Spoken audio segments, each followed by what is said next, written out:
While the normally calm ostrich bear may seem to make a good pet, do not be fooled. While nesting, these nimble creatures become fiercely territorial. Any attempt by a non-ostrich bear to approach one of their eggs will result in an attack that few mortals can outrun, much less survive. You may be familiar with their more popular cousins, the owl bears. While they seem to be closely related, most experts consider them to be two different species.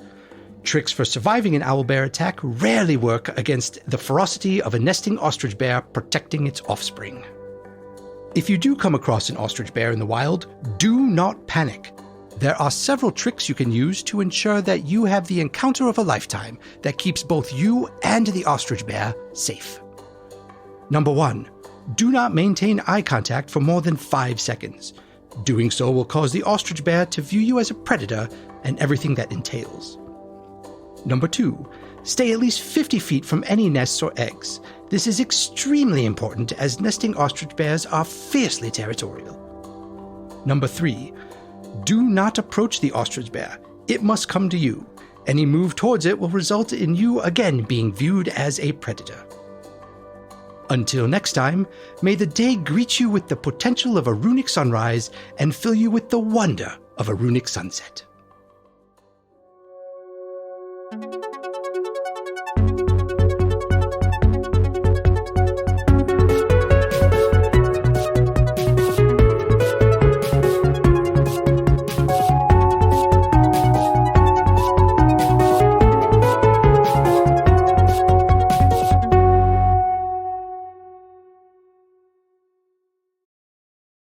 Hello, everyone.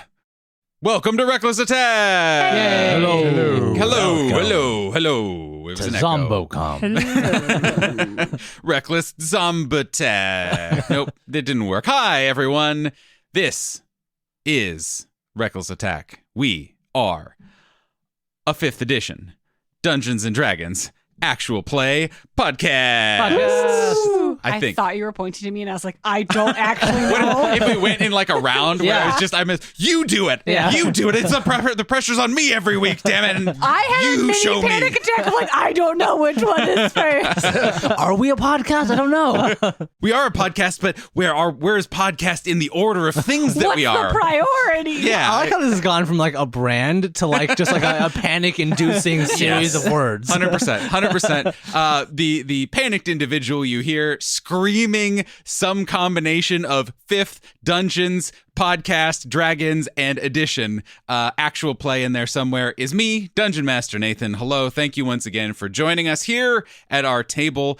There is a lot going on, but first, before we get into that juicy catch-up, why don't we go over to my left and have a certain individual introduce herself. Hi, everybody. My name is Sophie, and I play Valeska Carter, the human asterisk cleric of the Arcana domain. And boy, does she miss AGMAR right now. There's been a lot that has happened. She's been juiced on magical steroids and is like really coming down from that, but also is like, I can look back at this and understand what happened, but I'm still like crashing from adrenaline right now. Still crashing from adrenaline. There is, I would imagine, a degree of existential questioning at minimum of like, wait, there's a what spirit inside of me?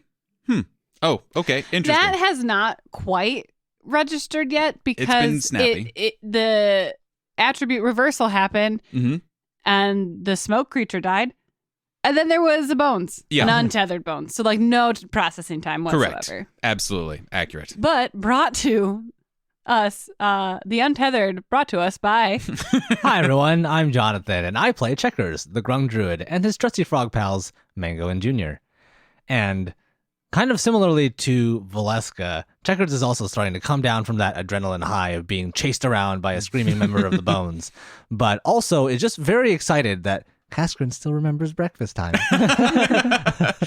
All these weeks or months later. Yeah, exactly. It has been a while. So, like, there's that little bit of connection between the two of them now, and it's great. Yeah, rekindling that old fire, And the other partner in this breakfast time experience. To my breakfast. Right.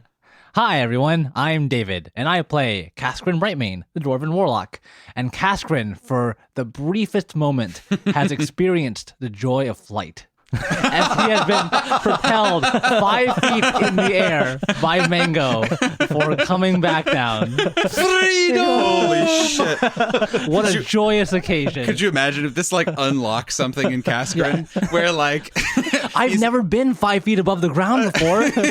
where he's so literally and metaphorically grounded and has such a connection to the earth that he can feel what's around him, and he's like, oh my god, now all I want in the world is to fly. This is what I've been missing. I just want to feel weightlessness one more time. Fabulous. How liberating. How incredible.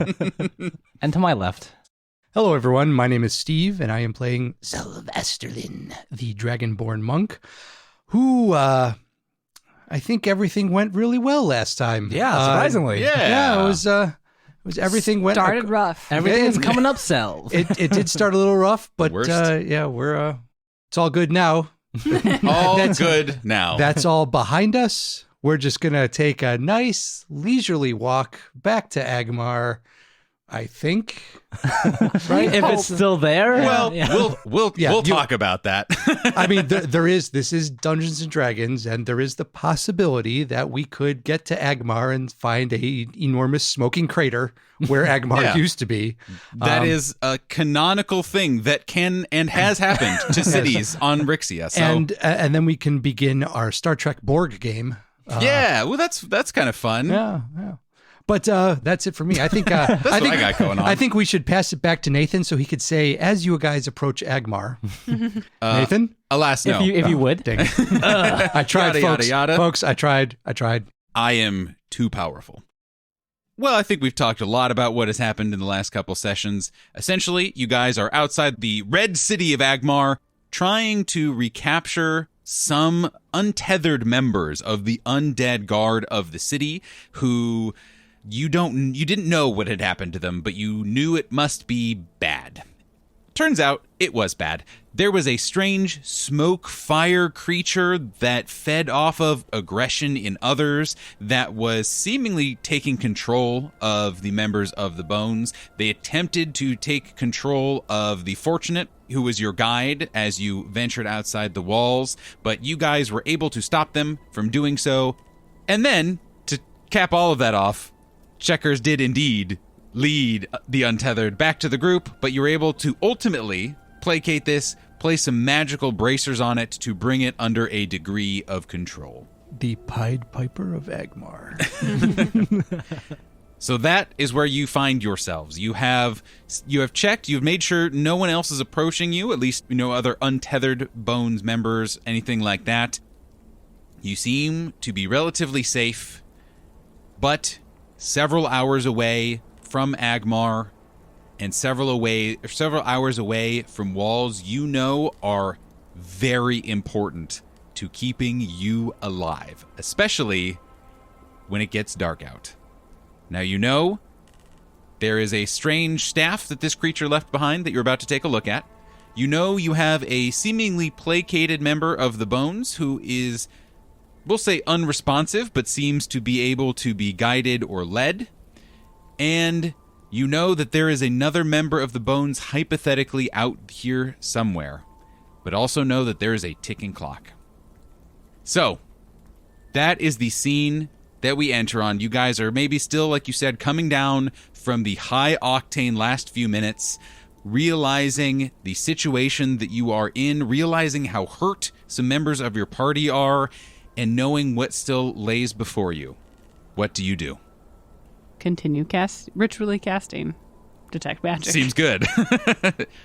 So while Cass and Selv are recovering, I would actually like to go back to the site where Checkers found the other member of the Bones and check around there for tracks to see if there's signs of a second member of the Bones running around somewhere. Okay. And Kascorin is kind of taking a moment to assess the situation. You know, he looks around, he sees that there is the wide forest above us. He can see the sun kind of poking down through some of the canopy of the trees, though a little less so as it's getting later in the day. And there is like broken coral all around from the spell. There are huge mounds of earth being moved from when this creature came in, and it's just like the battlefield. He's like taking a moment and he's resting and recuperating as Valeska is casting this magic and just taking it all in. Okay. How long until sunset, approximately? So you guys left around noon, as I recall, maybe a little before noon even, and you were walking for probably 3-ish hours. And so you probably have an hour or two before you have to start heading back. And that is like best case scenario is cool. You have a couple hours. And then if you're able to go the direction you want and be relatively undisturbed, you should get there at least close enough to sundown that you should be relatively safe. Mm-hmm. Kascorin turns to Selv and says, Selv, very impressive. There were some nice moves back there. Mostly instinct, but thank you. Yeah, the way you jumped on top of that skeleton, that was super cool. Thank you. I was channeling my inner checkers. Nice. You learned all that at the monastery, did you? Well, not jumping on the back of undead and They didn't, off that was not part of the curriculum, no. But they did try to instill improvisation into all of our combat. And Kascorin's, kind of just making small talk as Valeska is casting spells. As part of the small talk between Cass and Selv. Your ability to move Earth. If we get stuck out here, can you make a shelter out of that? Or using it? Given enough time, I think so. It'd be hard to have anything to cover it to protect us from the rain, but we could at least make a trench is usually what it's used for. Not as concerned about the rain as other things that are out here. It might be best if we can find a cave or make something a little bit more protected while we're out here, but I guess in a pinch it would work. Good to know. And did we pass any caves or anything that looks like it, if we need to, we could go into there and be somewhat protected for the evening?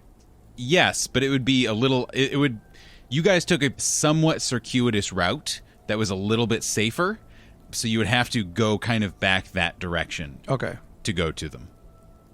Val is like hunched over the staff laid out in front of her, and you see this light blue glow around the staff, and she is just magic. Like there's a incorporeal book in front of her, and she is just flipping through the pages. I love that. Cool. Yeah. Love that. God, is so cool. Yeah. And you'll, if you would look, that you think the blue from the book is reflected in her eyes, but if you take a moment to look, her eyes are glowing that blue. Still, again, Val is so cool. Yes. Yep. As we are kind of investigating, relaxing, searching, are we short resting here? Are we killing an hour? I am not responding to anything because I'm ritually casting a spell. Well, I guess it depends on Val's capacity for healing spells and what we have left. Checkers would not be short resting, but he would absolutely keep a lookout in case others need to. Okay.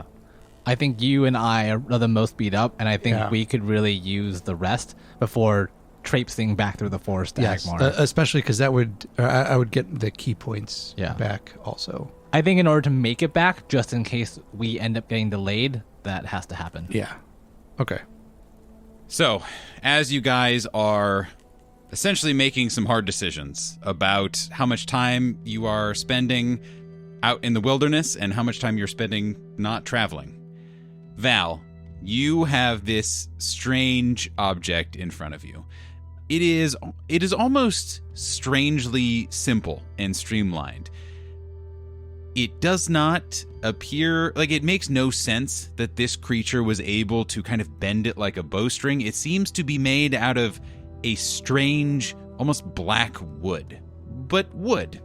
Weird wood, but wood. Seems totally perfectly straight, well carved, but seems to be just a regular piece of wood.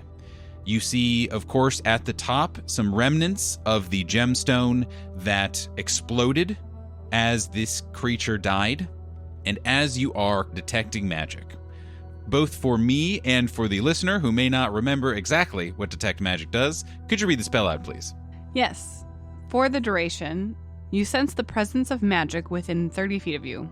If you sense magic in this way, you can use your action to see a faint aura around any visible creature or object in the area that bears magic, and you learn the school of magic, if any. So, there is a shitload of magic. Okay. But tons. Got it. But tons of magic. You get some of the details that I will also be informing you.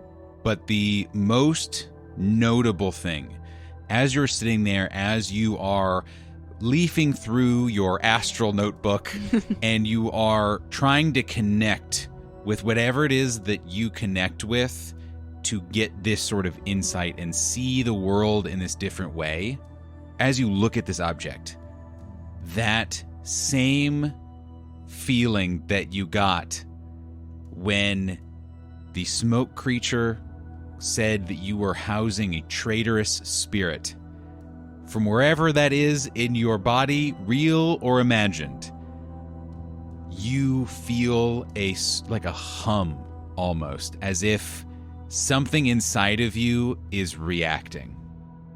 It's just this almost unexplainable sensation that makes no sense biologically, anatomically, but that's the only way you can describe it, is something inside of you is reacting to your careful inspection of this. Do I get a sense that it is a positive or negative reaction? Roll me an insight check on yourself. Okay.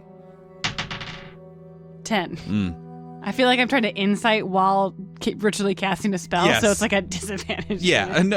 Basically. But like, you don't know enough. Mm-hmm. You know, Val is someone who knows when she does not have the answer.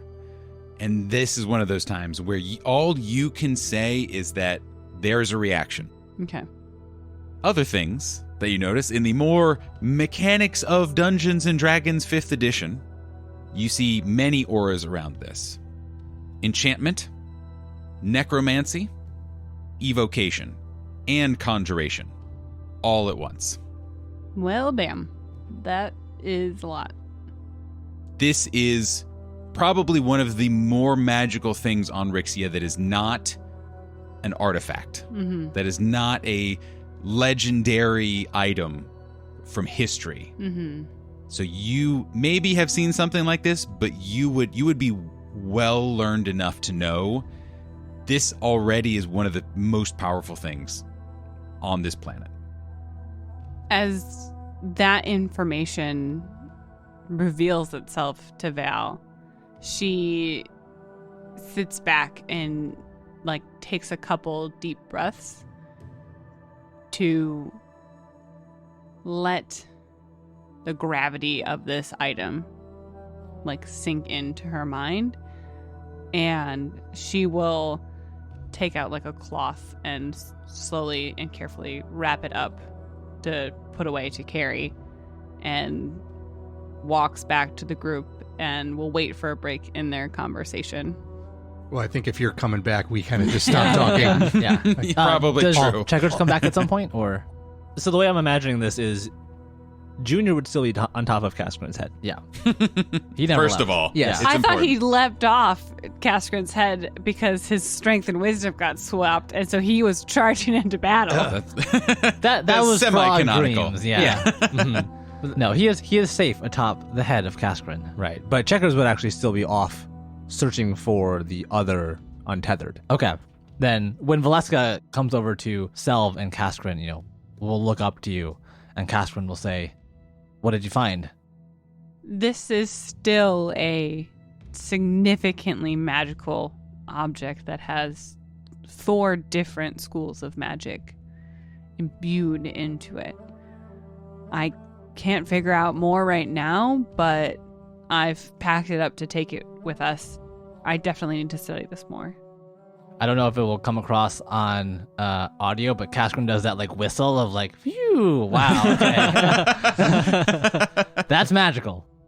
Jonathan, could you give me a survival roll, please. Absolutely. And I'm wondering, too, can Mango help me in some way by just... I don't know. Can he help you in some way? Does he have like magical scent? Can he take the help action? Can anyone help I you? can command him to take the help action. Yeah. Using my bonus action. Yeah, I mean, genuinely, as long as that is, yeah, absolutely. I would love for Mango to maybe... Checkers is looking specifically where the bones was, but Mango might be taking like a wider perimeter just to see if there's any like broken branches or anything else that he is aware of. But Okay. I would like for him to help me out, please. Absolutely. That works for me. 21 for survival. Yep, there it is. Guys, I found it. Making all kinds of friends today, huh? So you guys, the three of you, are talking about short resting, about this incredibly powerful item, about how best to proceed, as you know that Checkers is not too far away. I'm sure being very responsible in terms of the distance. And not dead. And definitely not dead, since now we there is know. a junior on your head, and you know. So Checkers would actually take an unusually long amount of time to come back. Like, it doesn't make any sense that he... Like, if he was just going to the original site and back, it would take maybe a few minutes. But he's gone pretty much the entire hour. Wow. Ooh. Yeah. And when he finally comes back... I'm trying to think if Val would wait that long. I think the Kascorin would, like, there would be some concern, but he knows that Junior is still on his head. So he's, like, trying, like, to convince everyone, like, it'll be fine. He'll be back in a bit. Just give him some time. This is not the first time. This is not the first time, yeah. That Checkers has disappeared randomly. Right, and run off. Like, this is within expectations. But, like, close to the end of a full hour. Val and Checkers are going to have some discussions. Here's All right, cast, fine. Yeah. But we're going to Yeah. have discussions about expectations for the next adventure. and when I say a quick look around, here's what I mean, and I'd like to see what you mean so that we can meet somewhere in the middle. You say that way, but Val is having that talk. Yep. But I don't want to. That's too bad. Val will level up and cast Hold Person on you. That's when we learn that Checkers isn't a person. Oh no. But so Checkers would come back fairly late and just have this kind of quizzical, like, questioning, not really sure what he saw look on his face. He's not being chased by something. That's good. Yes. So, you guys are going to want to sit down for this one. I don't want to do the whole thing in Checkers' voice, so but I'll allow it. but Checkers will explain what he has been up to and what he has seen. So in the original site where he first saw the Untethered, he went back and there were remnants of what looked like a shattered or destroyed armband laying on the ground where the Untethered was. And it was interesting just because it was in so many different pieces, but it looked like it was just enough for the one armband. However, he did see 2 additional sets of tracks from that spot. One was going off into the forest, and when he went to go check there, he saw what were signs of a battle of some kind, like a very fierce confrontation, lots of tracks, lots of movement, and a lot of burn marks on the ground too. And what he also found there were signs of another shattered armband. Finally, off in a different direction from the original location, were signs of another member of the Bones quickly running away from there, but there weren't signs that an armband had been left behind. So Checkers only found enough scraps for 2 armbands. But there were signs of 3 bones Yes. in that area. Exactly.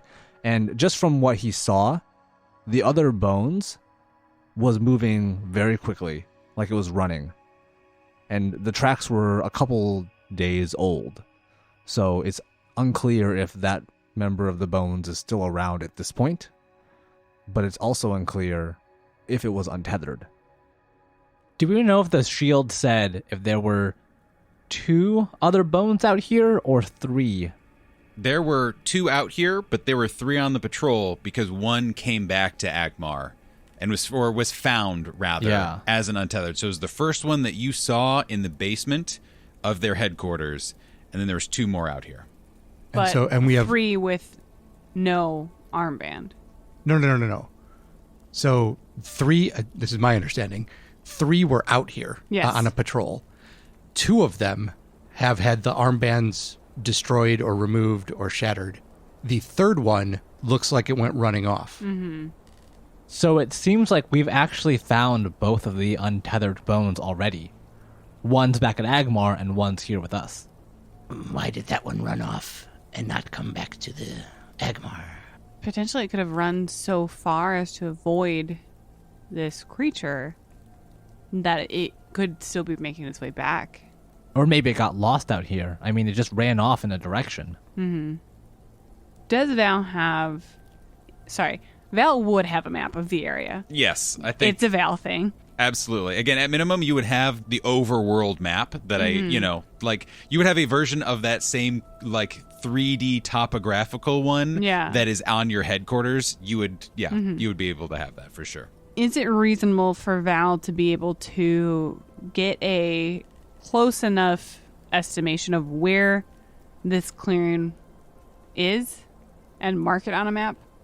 Checkers might have a decent idea of where they are, just because I'm assuming while he and the rest of the party were traveling out here, he probably took the opportunity to hop up to some of the treetops just to at least get a view from the top of a tree where they were. So I'm thinking We did find the sky whales. Yeah, right. So we found the sky whales. We found the horrible lightning flesh creatures.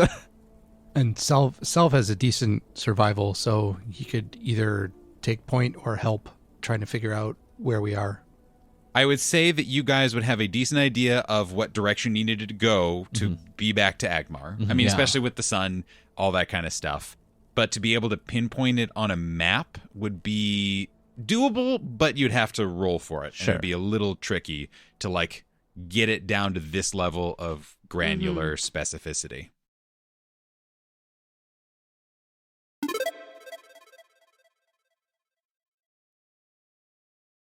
Hello. Welcome to the mid-roll, everyone.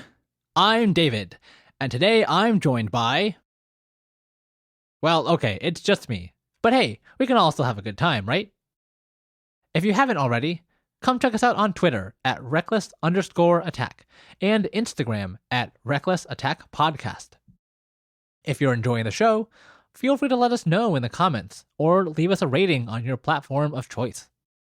If you're loving the show, why not head over to our store on Redbubble and pick up a sticker or 2? Maybe you've got a water bottle that's looking a little bit bare lately, or you've got a laptop that could really use a Stack of Frogs sticker on it. Show it off to your friends too so that they can join the stack. Anyway, that's it for me. I'll see you all again in the rest of the episode.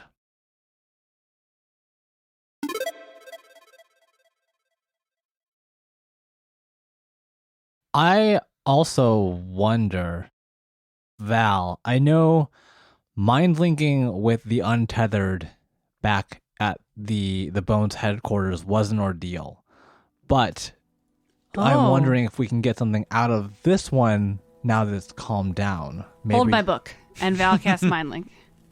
She's like, okay. So, you cast Mind Link. What you are met with is blank. Okay. Is, again, neutral. Is the only appropriate word where there's something there. Mm-hmm. You're able to connect. It's not empty, but it is as if it is brain dead almost, with no pun intended. Can Val speak to it and try to invoke it to use its connection to other bones? Ooh. And try to get it to ping the one that potentially ran away. Okay. I just want to say that's a great idea. That's a great idea. That's, I think, what David, though he puts a lemon drink above me, mind waved that to me. You had a by mind link. suggesting. Yeah. Yes. Okay. So, yes. Okay. You can use it as a conduit. Last time, as I recall, you didn't have to roll or anything. It just happened. So what I'm going to ask you to do is do a religion or arcana check for you to be able to, you've experienced it once, you maybe didn't understand the exact intricacies, but you think maybe I can try and do this again. Does Valeska show any indication that she is doing this? Like, in the same way where Kascorin saw the Fortunate and Valeska do this wide sweep, does Valeska give any indication she's going to use this bones as a conduit to find the other ones? No, you just see her mind blink. I mean, like, you, Cass, were suggesting this Okay. to her. Yeah. And I did actively ask you to hold my book. Okay. And then I did put my hands in it. Yeah. Sophie, did like the double Professor X movement. And Val did that. Fingers to Okay. temple. Yeah. So Kascorin would know. Her eyes are glowing a little bit. Kascorin would know that, this is something you're doing, you're mind linking, you're using it as a conduit. So he takes the book, he puts it in like one arm, reaches into his pocket, and grabs the lucky coin. And he palms it into your hand and says, "Luck be with you." I take it. Okay. I don't know what it does. Val doesn't know what it does. Val's never seen this coin before in her life. It's a lucky coin. That's gives the you only explanation. luck. Yeah. Good luck. I hope that whatever you're going to do works. Yeah. And we'll It's go just my from lucky there. coin. Yeah, Like, and if it works, it was the coin. If it yeah. doesn't work, then It's my lucky coin. Yeah. Do you What- disrespect the lucky coin? What don't you get about No, that, Val doesn't. Sophie or Val? Val doesn't mechanically understand. There are no mechanics. It's lucky. It's lucky, All Sophie. right. Val And there are mechanics. presses the coin against her forehead between her fingers and has a lucky coin. So, another thing that I was going back and forth as to whether I'd make you roll on, and I'm not going to. I'm just going to Okay. tell you. When you pinged this out, and this was with the Fortunate's assistance, it gave you a pretty wide ping, but it was limited. Mm-hmm.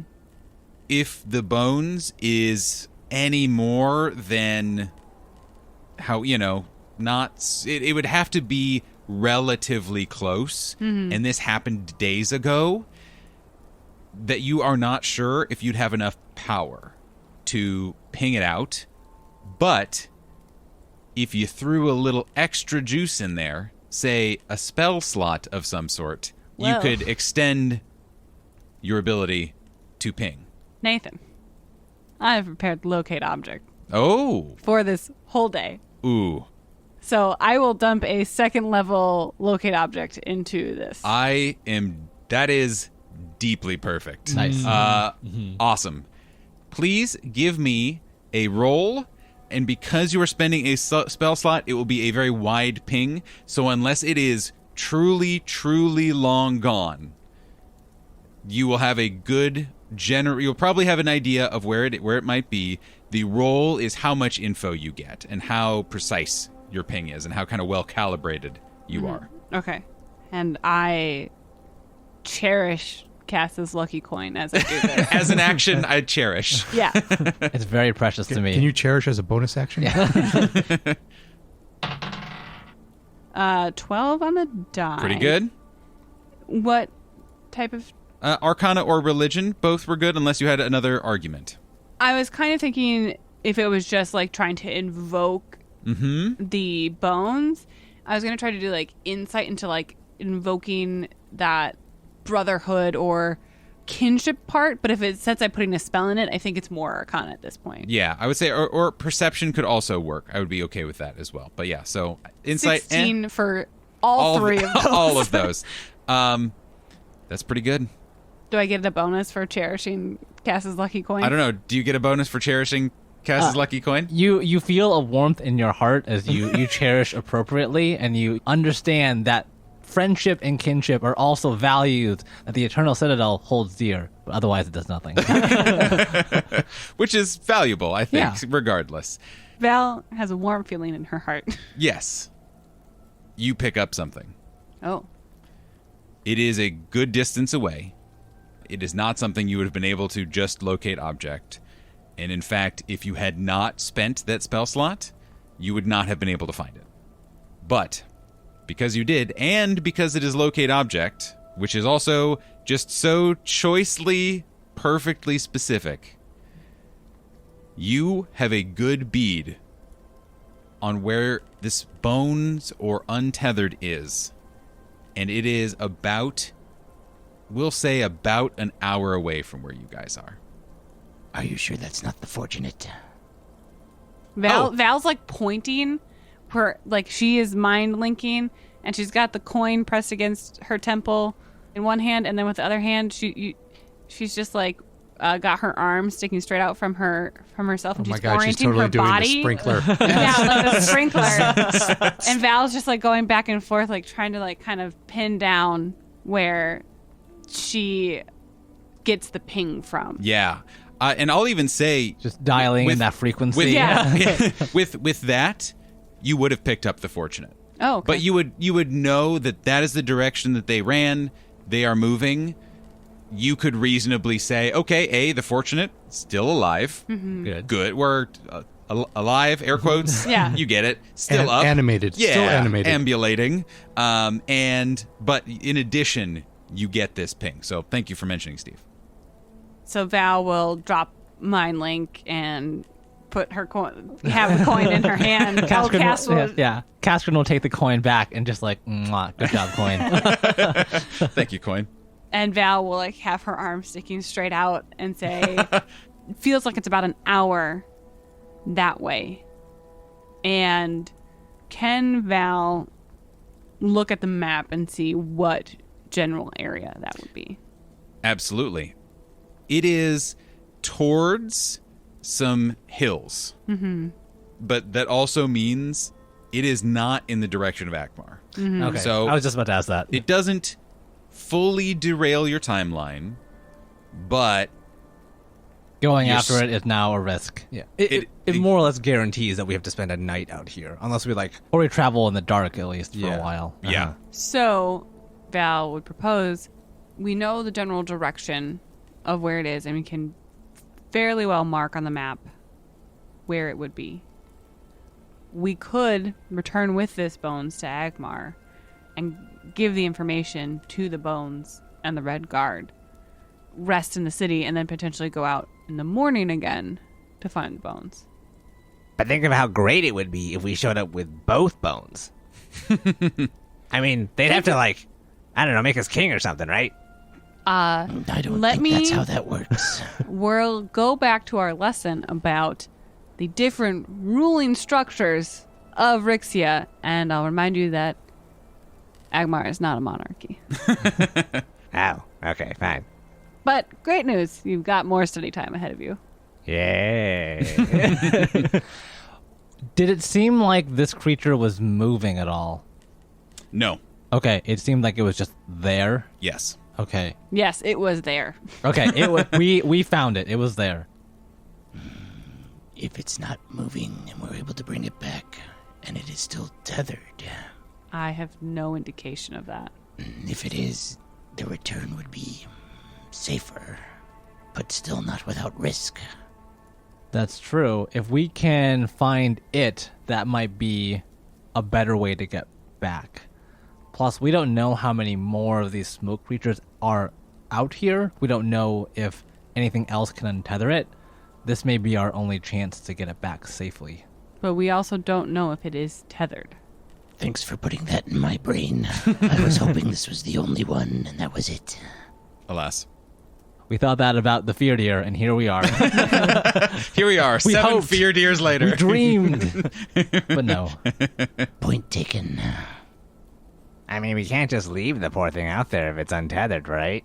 It's perpetual nightmare. We gotta go find it. And Checkers is saying this as he just wants to go get it. He doesn't particularly care if it's having a hard time. Yeah, I was about to insight check Checkers. That's not a hard insight check. Having a hard time, air quotes. So my passive insight of 16 reads through your bullshit. I think most people's passive insights probably reads through that, but Kascorin is he's thinking about how to present this to the group of well, we should go save this, and then he hears Checkers just saying his own thoughts to him. He's like, yes, we should.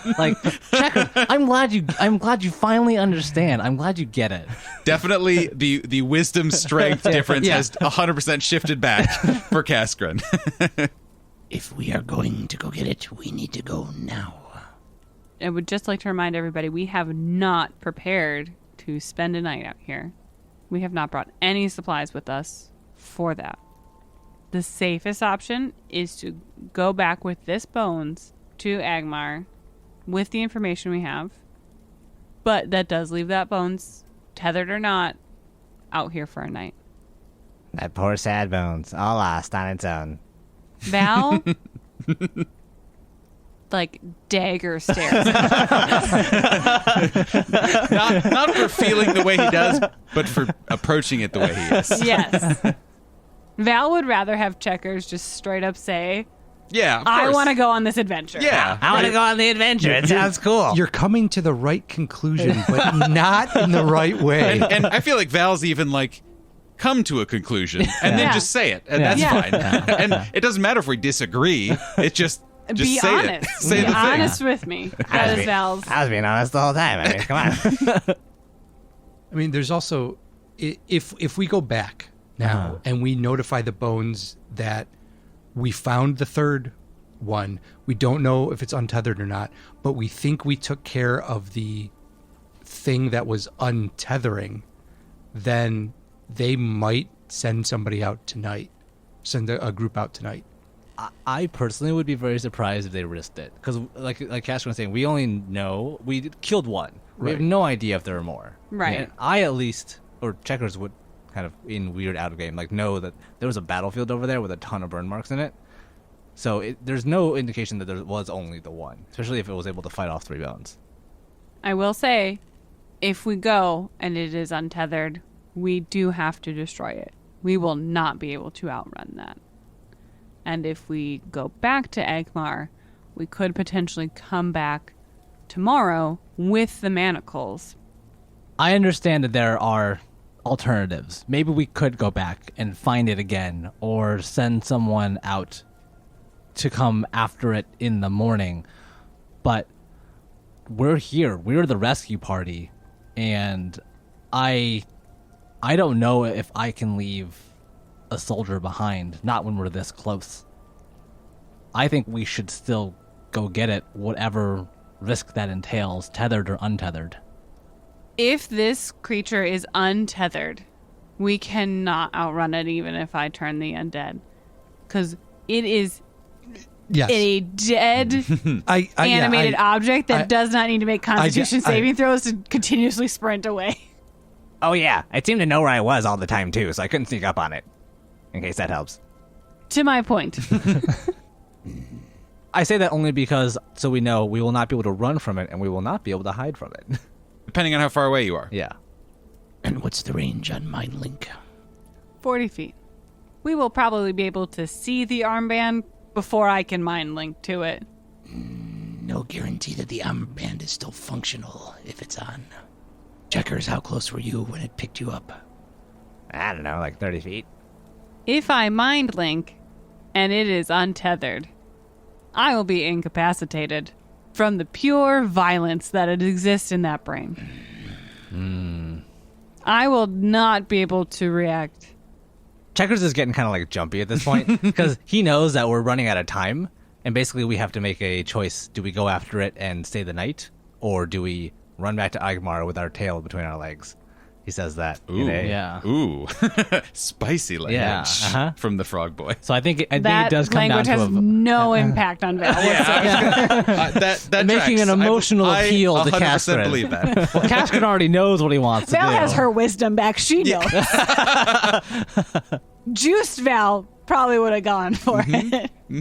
I feel like Selv is the tiebreaker in this case. Yes, because Cass and Checkers are for it. Val is really not opposed to either. She does think the safest option is to go back to AGMAR. 100%. Yes. But she wants to make So- very clear that everyone has all of the knowledge to make this decision. That is Yep. yes. I think that's a wonderful way to put it. Selv understands that the safer option is to go back. But he's also doing the mental math. So assuming we have 2 hours, 3 hours before we have sunset? one. Oh, I would say if you got there in an hour and everything was fine, it would be close.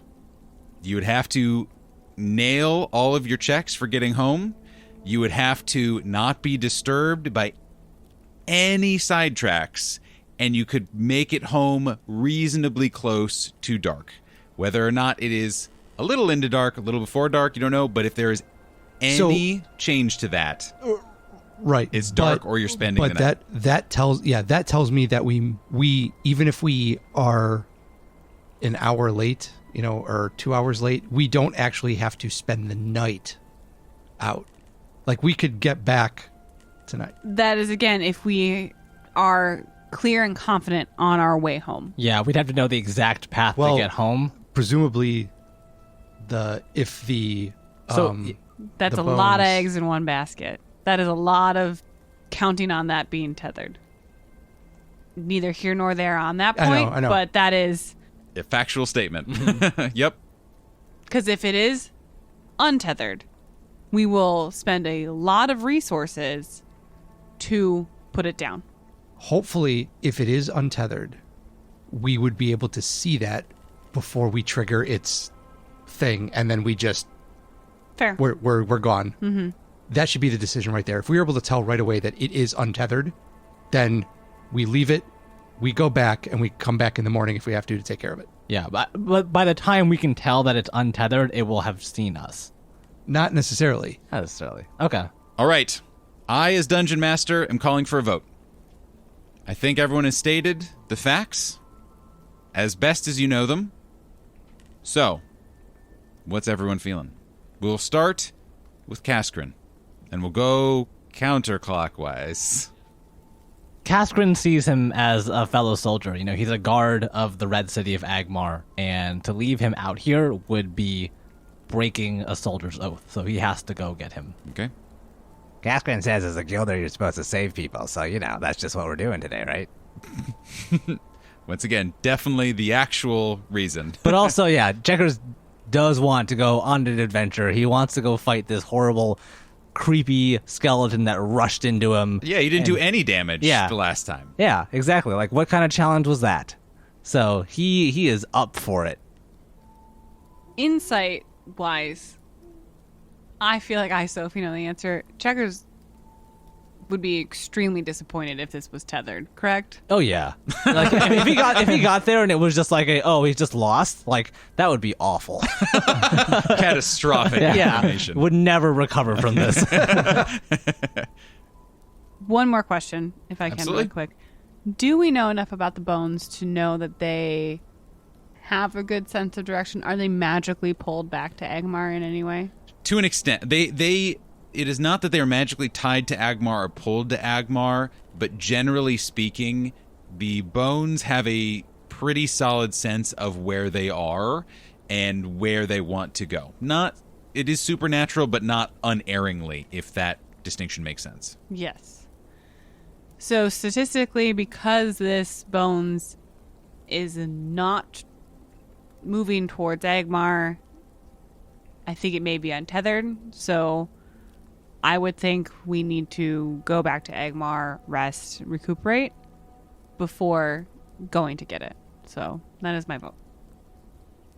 As we all turn to look at All Selv. eyes on Selv. And then is Mango the tiebreaker? Yeah. No. No. As a bonus action, I command Mango to say yes. Yes. Does Mango speak a language? He understands the language. That's half of speaking. Which is kind of what Checkers does. Like, he speaks Pentarchy Standard. Does he understand it? He's when just he a chooses Kenku. to. Yeah. This whole time, he just mimics what other people are saying. Yeah. So, Selv is torn. Wise enough to know that they should probably go back, but also we have a potential allies out there, and that would put us in probably very good with the bones. Coming back with one would be good. Coming back with both would be better. It's out there not moving, which means, and the one that We don't know what it means. right. But the one that Checkers found was not moving. Mm-hmm. I don't think anything's going to bother it while it's out there, honestly. So I think right now the vote is to go back. Okay. Fine. We have a tie. Oh, haha, mango. Kascorin, seeing the logic, the reason, the decisioning from Valeska and Selv, relents and say, if he's not moving, maybe he'll still be there tomorrow. Maybe someone else can come back and get him. Is your tracking of him just a one-off thing, or do you still sense him? It's one-off. I had to use a spell while in Mind Link to... I think I could pretty, with some degree of accuracy, mark on the map where they are. And potentially, with more Bones' assistance, get a better idea tomorrow. We could come back out with the Fortunate again. Mm-hmm. And perhaps a different plan of other than just having them run if we meet the... That was my panic. I was more concerned for them in that moment. It was a good plan. I know what would have happened. It was a good plan. Then, while we still have a chance to make it back to AGMAR tonight, why don't we start heading back? Mm-hmm. Cass, I understand how hard this is for you to do, and I appreciate you making that difficult decision. And I'm sorry if we had more daylight, more resources. This is not a light decision for me. And Kascorin just says, "No, you don't understand." And he turns away. It's the four of you, plus 2 frogs, and a unresponsive, or again, neutral, undead centurion begin making your way back to the Red City of AGMAR. Battered, tired, but knowing you have a long road ahead of you to get back within its walls safely, and knowing that somewhere behind you is a member of the Bones who may or may not be in control of their faculties. And we will find out what happens next week on Reckless Attack.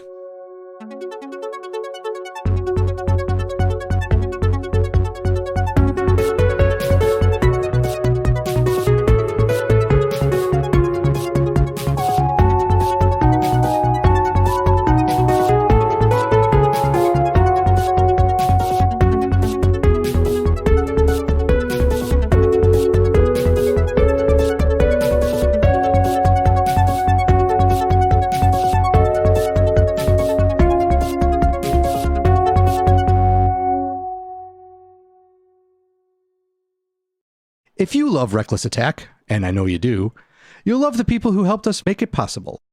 Our logo artist, Maggie Pearson, character artist, Borg Cinnabon, and website designer, Donnie Chung, put together all of the visuals you see for our podcast.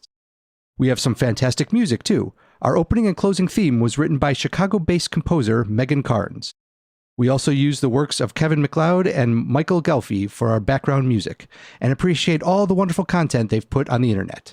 You can find all of their social media links and more info about each of them on our website, recklessattack.com. See you all next time.